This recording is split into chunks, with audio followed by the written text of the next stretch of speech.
shortly.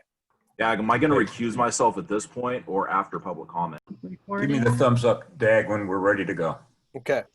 recording and broadcast.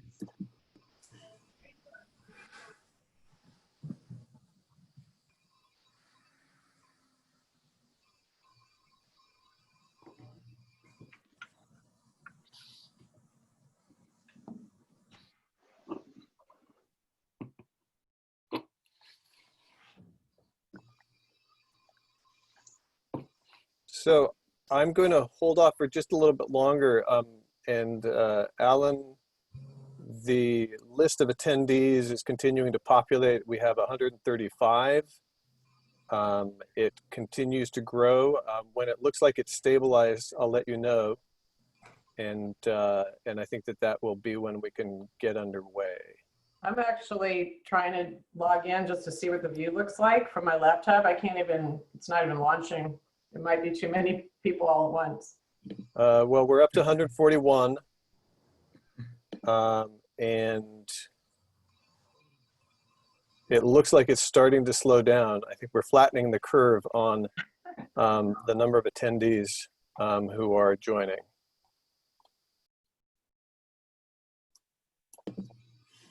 Okay, it's so it's starting to stabilize. We're right at around 144 attendees there. All right, let's go ahead and go. All right. So Sarah, would you like to call the roll? Well, first, let me call the meeting to order. Good morning, everyone. My name is Alan Steinbrecher. I'm the chair of the Board of Trustees of the State Bar of California.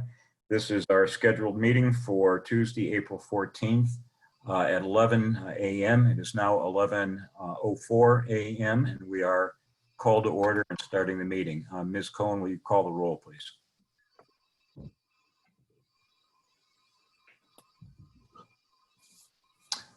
We've lost, I think, Ms. Cohen, who's remote. Mr. McLeod, would you call the roll, please? Okay. Broughton. Here. Chin. Here. Cisneros. Here. De La Cruz. Here. Delen. Here. Duran. Here. Iglesias. Iglesias? I thought I saw a video. Are you on mute, Chris? He was here. Okay. Looks like Must we have might have dropped lost off. him. LeBron. Here. Manning. Pertula. Here. Seleg. Here. Stallings. Here. Steinbrecher. Here. All right, And we have a quorum. Thank we have you. a quorum. Thank you. All right, this meeting, the substance of this meeting will be conducted and closed as provided in Government Code Section 11126, subparagraph C1, and Business and Professions Code Section 6026.7, subsection C3. The board will be going into closed session shortly to discuss agenda item 7001. Which is the consideration of options for preparation and administration of the June 2020 first year law students examination and July 2020 California Bar examination. This just a bit of background on how we've gotten to this point. The Committee of Bar Examiners took extensive public comment on this item at their meeting on March 30th. They received written comments after that meeting and considered additional written comments for its April 10th meeting. All of this input has informed and shaped the Committee of Bar Examiners discussion and has been shared with the board. For this meeting of the Board of Trustees, we invited the submission of written comment. 24 individuals submitted written comments to the Secretary of the Board. A petition was also received on behalf of 1,300 law students, professors, and licensed attorneys. All of this input has been shared with the board and will be considered as part of our deliberations today. And we thank all of you who have submitted written comments for your submissions and your input.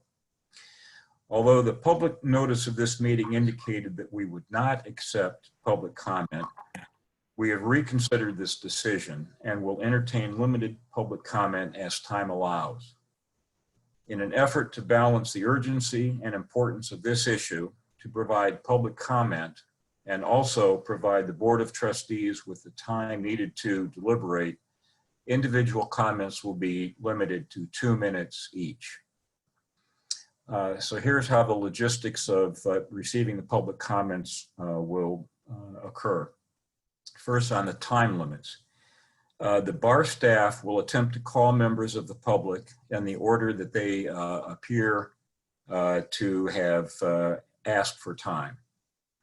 Due to the number of people requesting to make public comment, we ask that you limit your comments to 2 minutes, as I said.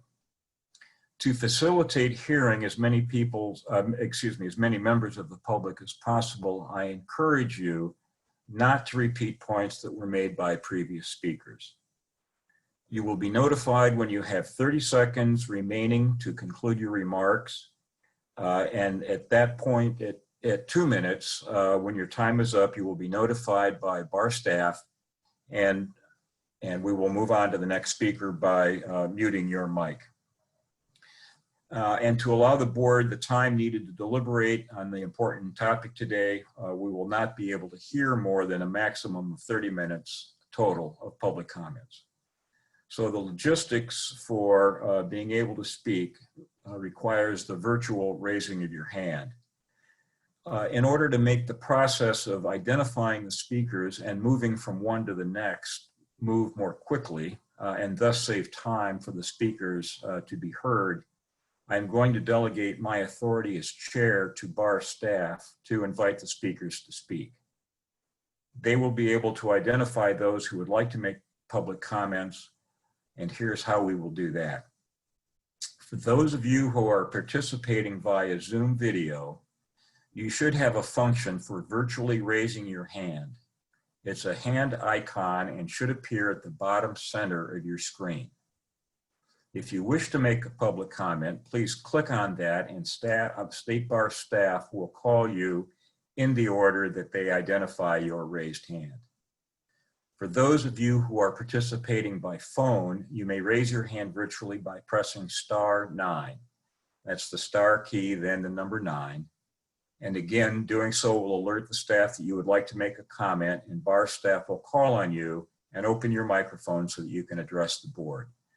You can go ahead and begin raising your hands virtually now. Bar staff will then call members of the public in the order that they were identified with their raised hands, and will enable the microphones of each speaker as their time begins.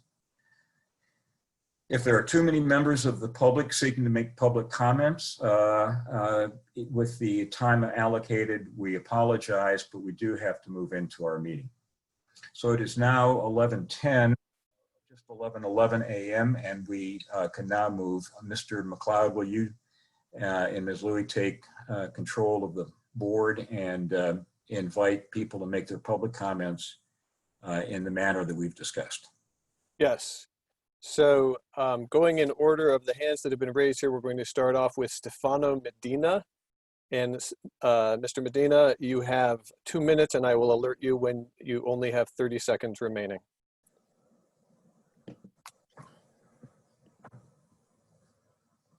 Good morning. I just wanted to share that my view is that the certified clerk program that many provisional licensing proposals are built off of was never designed for this kind of situation. It was designed purely as an educational program. And what made sense under that program was close attorney supervision and very little amount of practice. But our current situation has completely different priorities. Licensees not only need to begin their legal careers with as little undue disruption as possible and help shoulder the burden of providing legal services, all while ensuring a basic level of competency. For this situation, onerous supervision requirements, where supervisors must sign every document, accompany every appearance before a tribunal, and oversee every piece of legal advice, hinder the very goals of provisional licensing. They will slow to a trickle any help licensees could be to the public and prejudice our legal careers. Why would an employer hire a licensee that they have to babysit, especially one that will at some indefinite point have to leave for bar study? This final point is the second fatal flaw in our view of provisional licensing proposals. Most licensing proposals justify their onerous requirements by virtue of the fact that the bar exam is merely postponed. But today, it is irresponsible to even gesture at new dates in 2020 or even 2021 by insisting on an exam requirement when so many other options are available for licensing. Pro bono hours, as is being explored in Pennsylvania, or dropping the exam requirement altogether after a period of practice, as was suggested by deans in New York. These proposals further prejudice licensees in the job market. Mr. Medina, you have 30 seconds left. Thank you. While guaranteeing future loss of income for those who can afford to stop working and dooming to failure those who can't afford to lose work. If an exam must take place, then the regulations in the interim must be designed to meet our priorities for the years, not months, that it will likely take to reschedule an exam. Regardless, the easiest and most responsible decision you all can make today is to move forward with licensing graduates to practice law with the broadest possible discretion, giving clarity and certainty to both graduates and employers alike, and then spend the following months carefully putting together the competency requirements. Thank you. Thank you, Mr. Medina. The next speaker is listed on my screen as Pilares Contrias.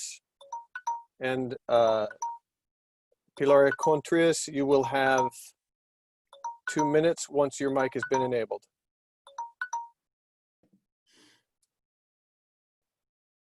Good morning, Board of Trustees. I'm speaking this morning on behalf of a coalition of nearly 1,400 students, of which Stefano Medina is one, law professors, recent alums, and practitioners requesting that California adopt diploma privilege for all those seeking to practice law in the states. As this committee is well aware, there are vast and serious effects that COVID has had on law students, JDs, and LLMs, and recent graduates. While we are happy and grateful to openly comment at this meeting, we do wish to make it clear for the record that 30 minutes of open public comment does not provide nearly enough time to address the great inequities that we see as resulting from a decision to simply postpone the bar or issue provisional licensing without the types of remedies that Stefano has discussed. We know that this board is well aware of the decisions made by other jurisdictions, specifically in Utah and various states on the East Coast. We vehemently disagree with the Utah proposal, as it only benefits a small percentage of graduating 3Ls and leaves out individuals who have taken time off in between school and practice, for example. East Coast states have opted in favor of provisional licensing, which we also see as hugely disruptive to our legal careers and to the benefit of the public, as our petition states. There are numerous opportunities to be creative, and we want to urge this committee that as we adapt to this new world, please seriously ask yourself why a robust consideration of diploma privilege is lacking in most conversations regarding alternatives to the bar exam. Importantly, California has an opportunity to show how the legal profession can creatively, ethically, and compassionately brainstorm courageous. You have 30 seconds remaining. What states need in times of crises.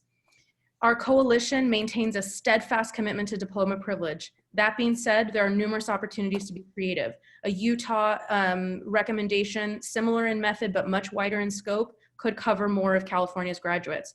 There's also potentially some provisional licensing scheme that could drop the bar exam requirement in lieu of some other supervised practice. Please do your part, Board of Trustees. We're all willing to be partners in this process and advance a vision for California that is consonant with our state's vision for itself. Your 2 minutes are up. Thank you very much for your comments. We're going to move next to Donna Sato. Once the microphone has been activated, you'll have 2 minutes.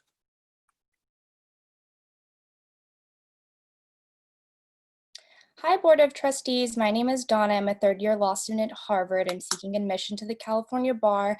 I'm sure the board has heard that the Supreme Court of the state of Utah has released a decision regarding administration of what would have been their summer bar exam. I'd like to discuss their decision in more detail. In Utah, the Supreme Court laid out a pathway to licensing that does not require students to sit for the bar exam. To this end, Utah is potentially a step in the right direction. Utah grants what is essentially diploma privilege plus, dropping the bar exam requirement for those who qualify, and mandates that students complete 360 hours of supervised practice by the end of this year, 2020. Still, while the Utah model may work for many students in that state, a direct adoption of the Utah model wouldn't work for California. Utah defines recent graduate as a member of the class of 2019 or class of 2020. California is obviously a much larger state with different needs. Additionally, a 360-hour requirement is large to complete by the end of the year. It's 9 weeks of a full-time 40-hour work week. We must consider that during these times, many students have already had their full-time employment offers deferred until January 2021. Many large law firms have already told their incoming associates this. It simply may not be the case that all students have access to 360 hours of supervised supervised practice, at least by December of this year. Lastly, and perhaps most striking, the Utah threshold for diploma privilege is set at law schools with an 86% first-time taker bar passage rate. This includes 2 schools in Utah, perhaps the largest schools, and 86% in California would be devastating. You have 30 seconds remaining.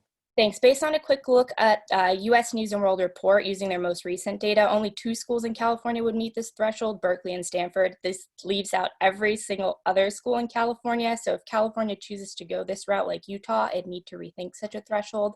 Final note, California is and has been one of the most diverse states in the country. While challenging, I appreciate the bar taking the time to hear from stakeholders.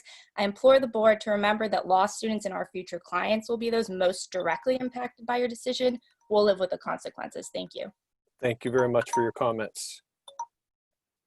We are now going to turn to Jake Pillard. Mr. Pillard, once your microphone is activated, you will have 2 minutes.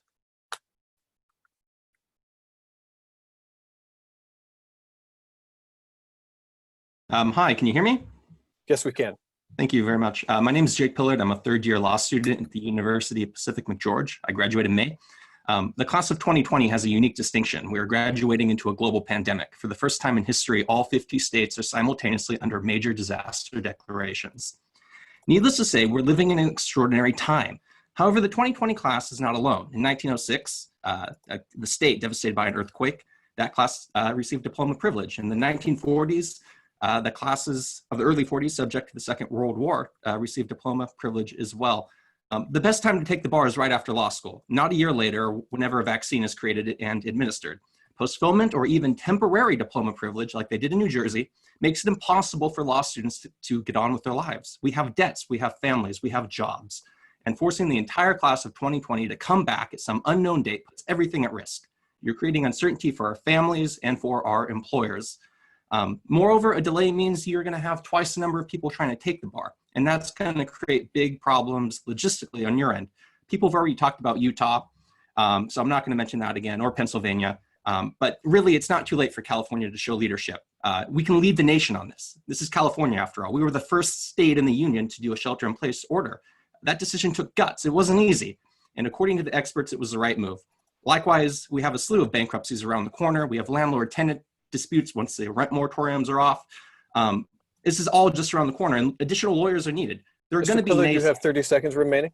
Yeah, there's going to be naysayers. You're going to have the special interest groups and the bar prep companies and the exam authors who are going to want to drag everyone back to take the bar. But I implore you to acknowledge the extraordinary times we're living in. And I ask you to grant diploma privilege so we can move on with our lives, help the public, and do so much good.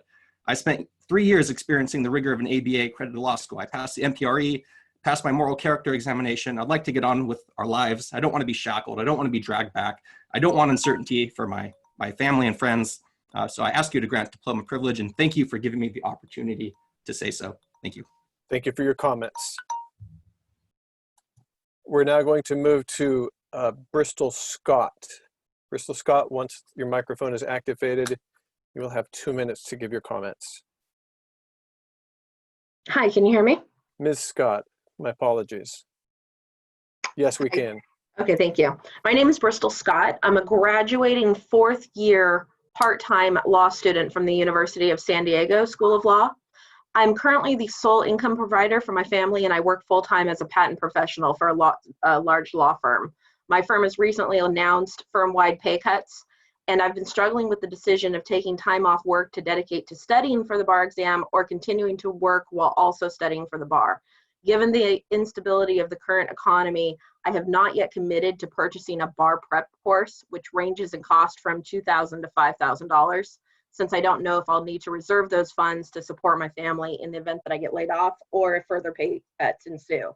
So while I am personally advocating for diploma privilege, more so than that, personally in favor of diploma privilege, more so than that, what I'd like to ask the committee is just to make a decision one way or another as soon as possible, so that if the July 2020 bar exam will continue as scheduled, then I can invest in that prep course now, or if I'll be able to know whether I can reserve those funds to a later time and pay for that course in the fall thereafter. So just as soon as we can get a decision, it'd be greatly appreciated. Thank you. Thank you very much for your comments. We're going to move now to Brian Litzinger. Mr. Litzinger, you'll have 2 minutes once your microphone's been activated.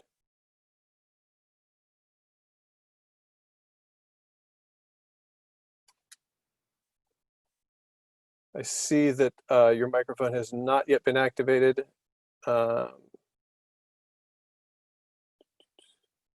It is activated now, Mr. Litzinger.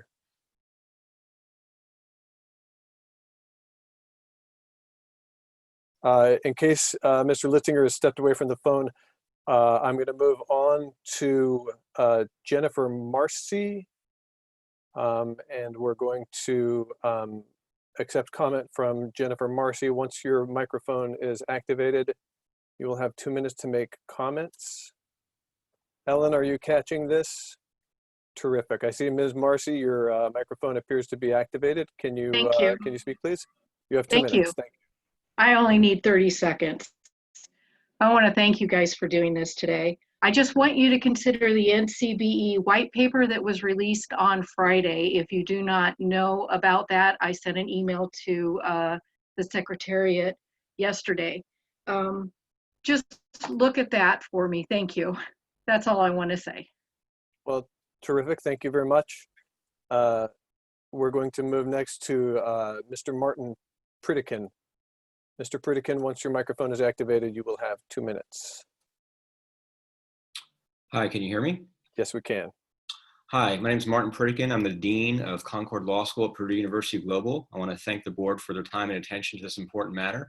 I just have 2 points to make. One, which I said to the committee, which is that I believe that remote proctoring of the bar exam is the only reliable way to avoid future postponements or rescheduling. I know there are some, obviously technical issues that are involved, and I've already spoken to some state bar staff about the possibility of doing this.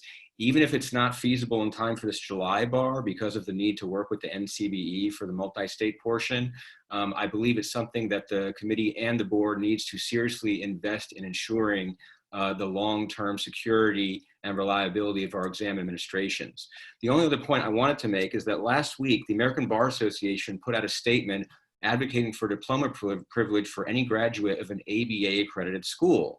And hopefully it goes without saying, but just in case, I wanted to, of course, remind the board that in California, we have not only ABA law schools, but California accredited law schools and unaccredited registered law schools.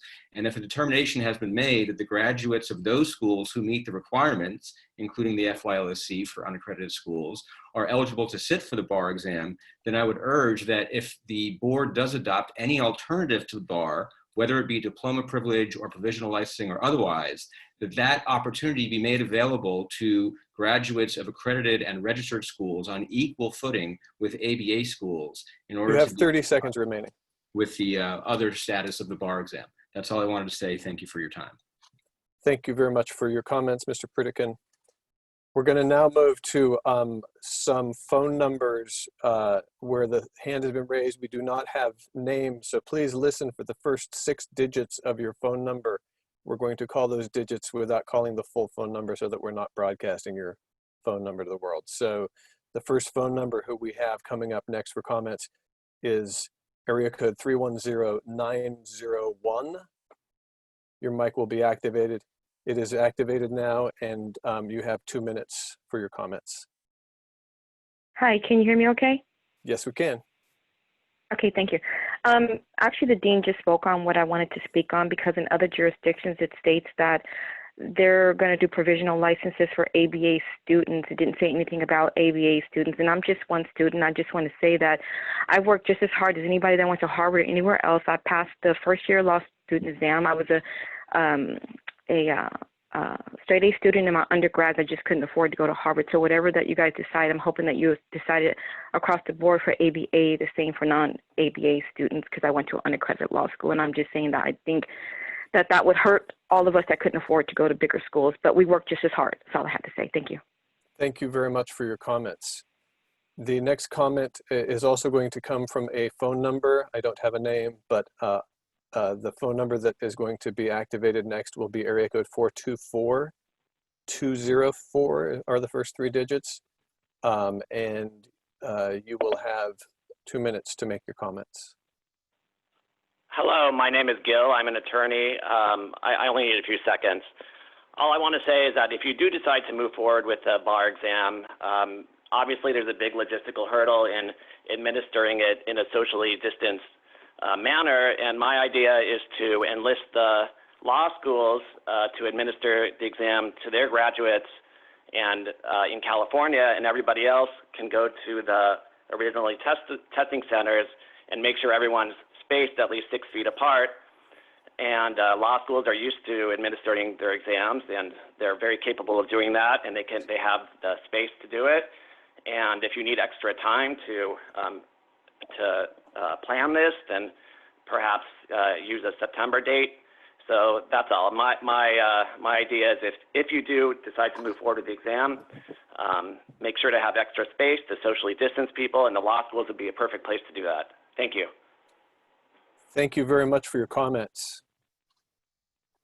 The next person in line to make comments is Natalie Rodriguez. Ms. Rodriguez, once your microphone is activated, and it appears that it is activated now, you will have 2 minutes to make your comments. Good morning, board members. My comment is quick. I am the Assistant Dean for Academic Success at Southwestern Law School. And my comment is, if the board is at all considering to hold the bar this July or even in the fall, I would ask that you please create an exam that you will be able to administer virtually if it comes down to that. I think the worst decision that could be made is to even postpone an exam, hoping it'll happen in the fall. And we find ourselves in a similar situation. And now these applicants are going to be put through months and months and months of studying for an exam that will happen, who knows at what point, maybe February. One alternative could be a written only exam. I understand that there is a bigger risk in administering virtually an MBE exam. And that really is my only comment, that whatever you decide, I ask you to please think about a plan B for administering an exam virtually. Law schools were able to transition within days to start delivering information virtually and also design exams that were administered virtually or will be administered virtually at the end of the semester. I know it's not an easy task that you're being asked to consider, but I believe it's doable. It could even be done for this July, allowing students to move on, take the exam, and then be in a position to have jobs in the near future. If not for this July, then please consider it for the fall. Thank you. Thank you very much for your comments. The next speaker who has requested to be heard is also a phone number. The number that I'm seeing here is area code 626-286 are the first 6 digits there. 626-286. Good morning. This is James Aguilar. Good morning. I am an attorney. I don't know how many governors are left over from when I was on the board of governors, but that was some years ago. So I am calling in, obviously, because of an interest in seeing that whatever is done with the examination has the same validity and strength of certification that a normal exam would have. But that doesn't mean that it has to be an examination that looks like what we're used to. In this climate of Corona, we have no idea how long the span will be before we can administer a traditional type of exam. And asking students to, they're no longer students, remembering that our pool of applicants includes people who graduated this year, last year, and for several years back, who've invested in their future and need to have a vehicle for continuing on with their career. So whatever it is, it has to include everyone who is eligible to sit for an exam, and it has to provide for something that they can prepare for as well as take the exam. It's not just a 2-day event. We'll also have to take into account the unusual circumstances as we did when I was on the board and we had to deal with an earthquake event or some other event. We've never dealt with something that affected the entire state. You have 30 seconds remaining. But obviously with 30 seconds left, I'll just cut to the chase here. My feeling is that some type of alternative to the traditional exam, and perhaps, and I have not seen it, there were no attachments, no documents to be downloaded when I checked. So I have nothing in terms of the proposal that's awaiting. But from what I have heard, there seems to be an inclination to administer an admission for graduates of either 2020, I'm sorry. at the most I'm sorry. 2020 and your 2019. time is up. And in the interest of fairness to others who have requested to speak, I'm going to need to move on to the next person in line. That person is hanihabas. Hanihabas, once your microphone is activated, you will have 2 minutes to speak. It appears that your microphone has been activated. Thank you very much. I'd like to thank the Board of Trustees, first of all, for their time and allowing public comment.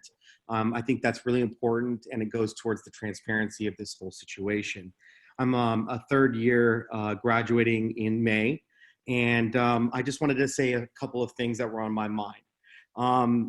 And of course, rhetorical. How will testing be appropriately administered, especially with the social distancing that may still be instituted?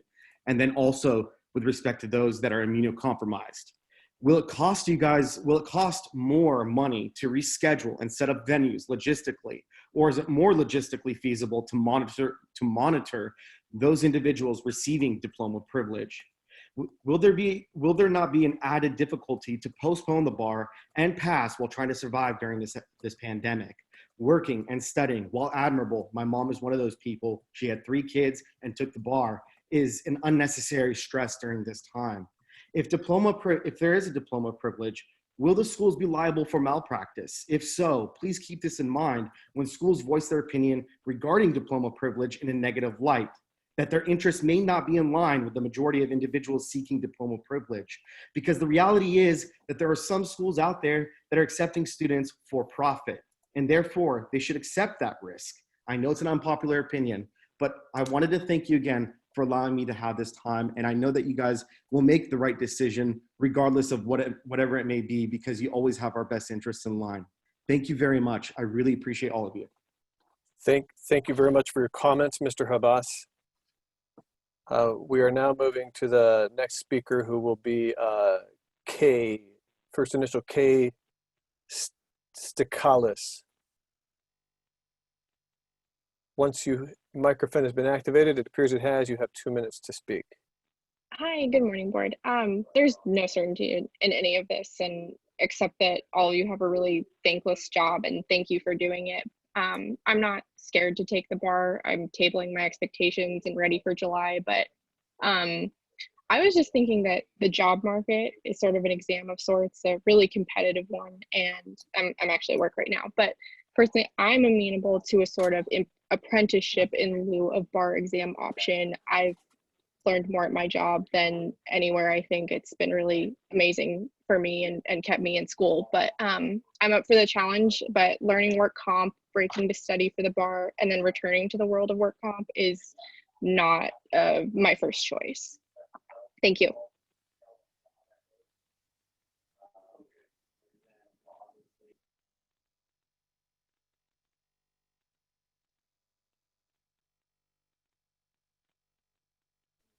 Dag, you're muted.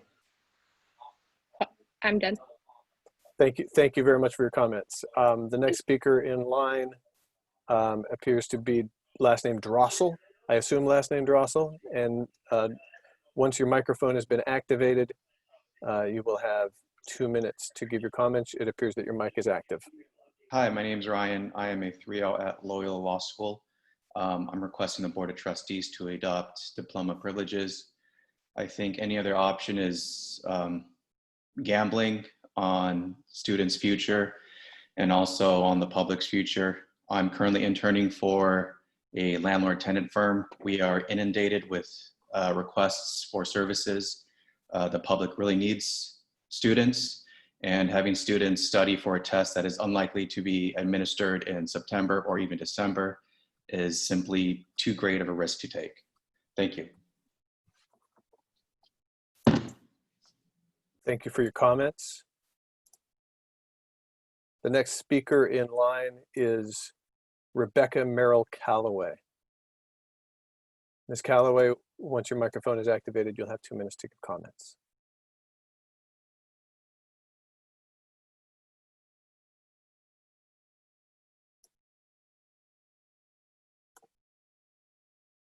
I'm showing that you've been given privileges to speak, but your microphone has not yet been activated. There you go. Now we can hear you. Okay. Yep. Hello. Thank you, everybody, so much for taking the time to hear from us. I'd like to add my voice to the increasing number of people calling for alternatives, specifically Emergency Diploma Privilege Plus. There's nothing new that I can add to the exhaustive reasons laid out as to why jurisdictions should adopt this alternative method of licensing new attorneys.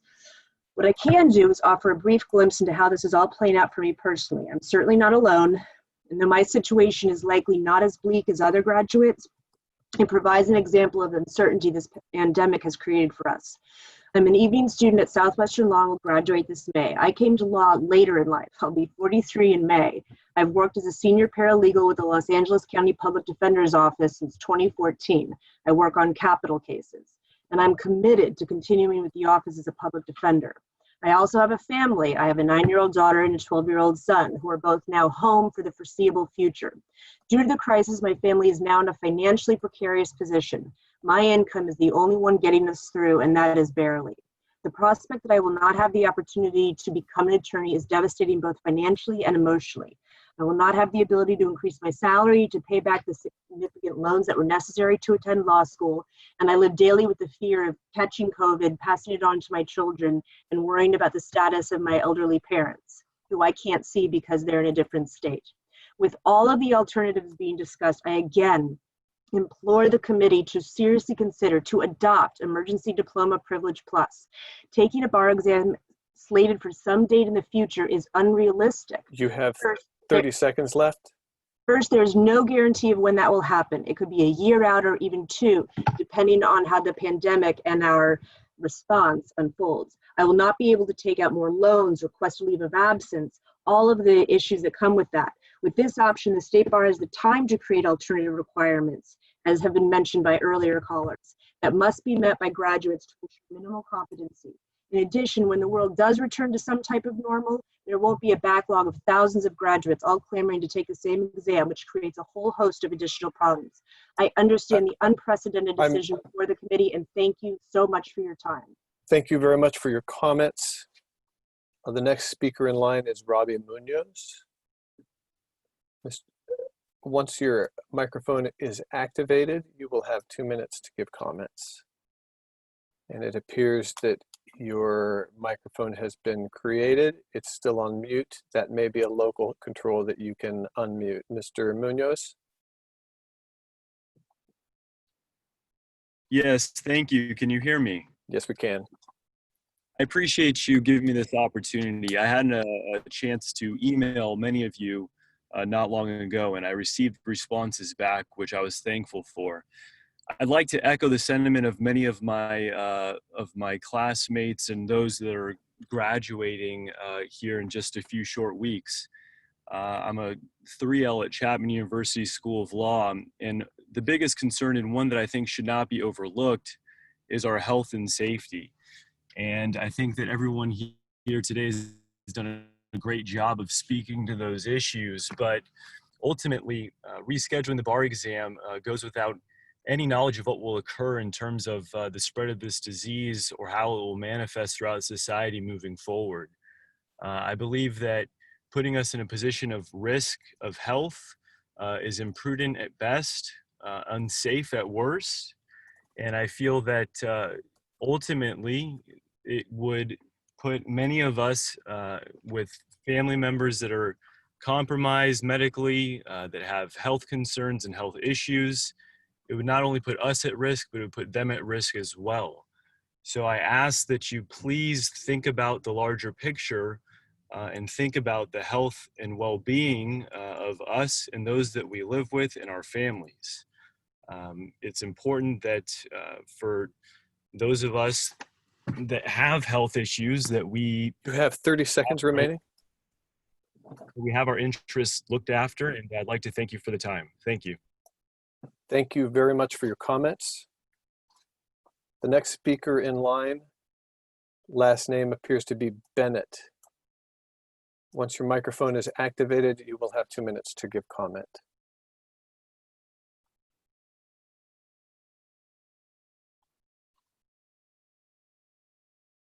Good morning. Thank you, members of the board, for taking this time to hear us. I am an international attorney, and I would like to speak on behalf of us, the international attorney, foreign attorney candidates who, for several reasons, are in California or have to take the exam in California. I am a resident of California. I've been an attorney for over 6 years, and now my life is here, as many of us. And I would like to remind you that for many reasons, we have to be here and take the exam here. And we see the ideas of diploma privilege and all this discussion about ABA schools. But I would like to remind you that some of us who I have tried before, many of us have tried before, and we have our lives also here. And we'd like to be part of this group who is going to be allowed to take the bar because we have our needs, we have our qualifications, and we are ready for that. We want to be members of the bar as well as attorneys here. I'm sure that the 2020 students, the graduates, are very concerned about their case. We are as well as concerned because in my case, for example, I already paid for registration, preparation. I'm ready to take whatever it takes, but I would like the members to keep us in mind and to You have 30 seconds remaining. Thank you very much. I just wanted to represent all the foreign attorneys who are not able to talk. Thank you very much for this time. Thank you very much for your comments. The next person in line is Brian Litzinger. Mr. Litzinger, you were called on earlier, but we missed you and skipped over you. It looks like you're here now. You have 2 minutes. So. Thank you. Can you all hear me? Yes, we can. Thank you. Sorry, my phone was blocking your privacy settings. I too am an attorney in Colorado, and I wanted to take the California bar for some time, but with everything going on, it's been kind of difficult. And one thing I'd ask the committee to consider is granting reciprocity to students or graduates of other law schools or attorneys within other states. It would fulfill a short-term need for those of us who would want to come over. For graduates such as myself, I graduated in the class of 2017. We have in essence passed half of the California bar exam, because that was the year California adopted the MBB. So you'd have a group of people who've already passed the bar exam. Those who have obtained licensure in other states have passed moral character background and would like to be practicing members of your state. So I would ask that to be considered as another option, given the needs that could be met through that method. Thank you. Thank you very much for your comments. The next person that we have in line, Jasjap Sidhu, and I apologize if I pronounced that incorrectly. I suspect I have. Your microphone is activated and you will have 2 minutes to give comments. Good afternoon or good morning, members of the board. I would simply like to echo the calls for actually a remote bar exam that were mentioned earlier today. I mean, I certainly support my colleagues in their diploma privilege push. I think that would resolve a lot of the uncertainty. I think that diploma privilege plus could be done in a way that also promotes the state bar's goals of ensuring minimum competence. For example, by adopting the Utah solution. I know I differ from some of my colleagues in terms of my support for that, but I do think that's one way of sort of limiting the diploma privilege. But I do urge you guys to look strongly into whether a remote bar exam can be administered either in July on the original dates or in September. Massachusetts, the dean of our law school recently informed us that Massachusetts has committed to administering a remote exam should their scheduled date of September 30th not be available for public health concerns. And so either reach out to the Massachusetts bar, and ask how they are doing that, but figure out a way to make sure that this uncertainty does not extend beyond ideally July, but at the latest beyond September, and allow upcoming graduates to move on with their careers. Thank you. Thank you very much for your comments. The next speaker will be Miosoti Tenakora. Once your microphone is activated, your microphone is now activated. You have 2 minutes to give comment. Hi, can you hear me? Yes, we can. Hi, thank you. I just wanted to bring in a little bit of a different perspective. I am a May 2019 graduate from Boston University School of Law. I'm a current immigration fellow with a 2-year fellowship. I was not successful in the July 2019 bar exam. I decided to register for the July 2020 instead of the February due to financial reasons, as I am a first gen and couldn't afford to register for the February exam or bar prep materials. I implore this board, in whichever decision it makes for diploma privilege or provisional licensing, that they consider those like me who are willing and registered to take the July 2020 exam.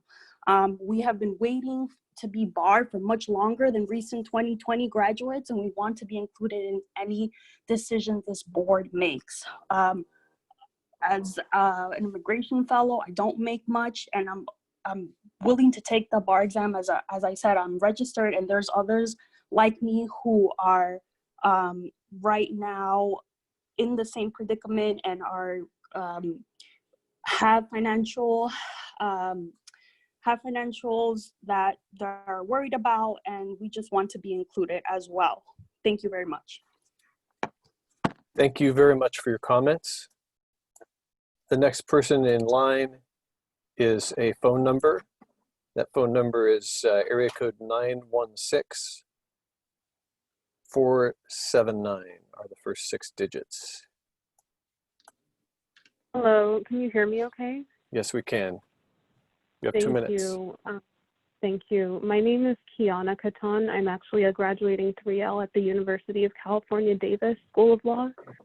And I just wanted to speak on behalf of myself and anybody else who may actually have the coronavirus.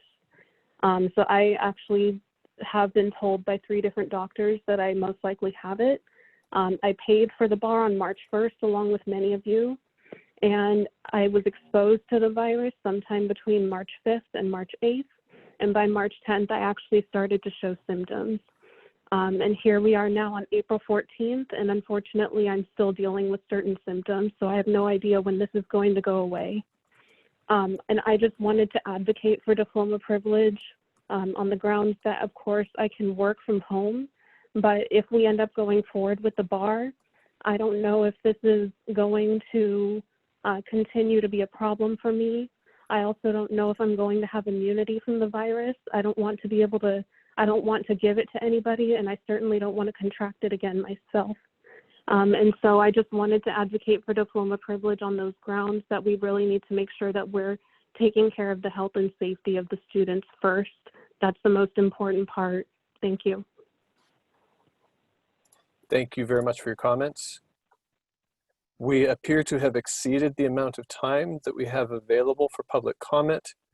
I am going to turn the microphone over to our chair, back to our chair, Mr. Steinbrecher. Thank you, Mr. McLeod. All right, the board is now going to go into closed session. At the end of our closed session, we will reconvene in open session.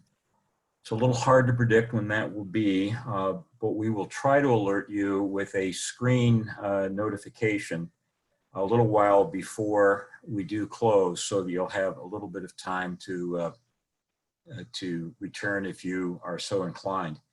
Our best estimate is that we will be back around 1 o'clock, but it could be earlier or much later, depending on the length of the discussion. When we do return to open meeting, we will give a brief summary of our decision, but there will not be any opportunity for public comment at that time. Also, I want to note that one of our members, Brandon Stallings, is recusing himself from participation in the discussion in closed session of agenda item 7001 and will not attend the closed portion of the meeting. So at this time, we will go into closed session.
So we are back in open session. Yes, we're on recording now. Terrific. Thank you, Ellen. Welcome, everybody. Those of you who are listening to the resumption of the open session of the Board of Trustees meeting today. We have just left closed session. Mr. McLeod, will you call the roll, please? Yes, of course. Broughton. Here. Chen. Cisneros. Here. De La Cruz. Delenn. Here. Duran. Here. Iglesias. LeBron. Manning. Here. Pertula. Here. Saleg. Here. Stallings. Here. Steinbrecher. Here. We have a quorum. Thank you. All right. During its meeting in closed, the Board of Trustees resolved to convey two options regarding the 2020 bar examinations to the Supreme Court. The first option is to conduct the June first year law student examination in June as scheduled, but online only. And to postpone the July bar exam to September 9th and 10th. Also to postpone the October first year law student examination to November of 2020. Option two is to cancel both the June first year law student examination and the July California bar examination altogether, and to postpone the first year law student examination to November of 2020. The board also decided to recommend to the Supreme Court that it convene a working group to study the issue of provisional certification with certain restrictions. And finally, the board directed staff to work with the board chair, the vice chair, and the admissions liaison to draft and transmit the letter to the Supreme Court. That is the summary of the board's actions at its closed session. And at this point, I will adjourn the meeting. Thank you all very much.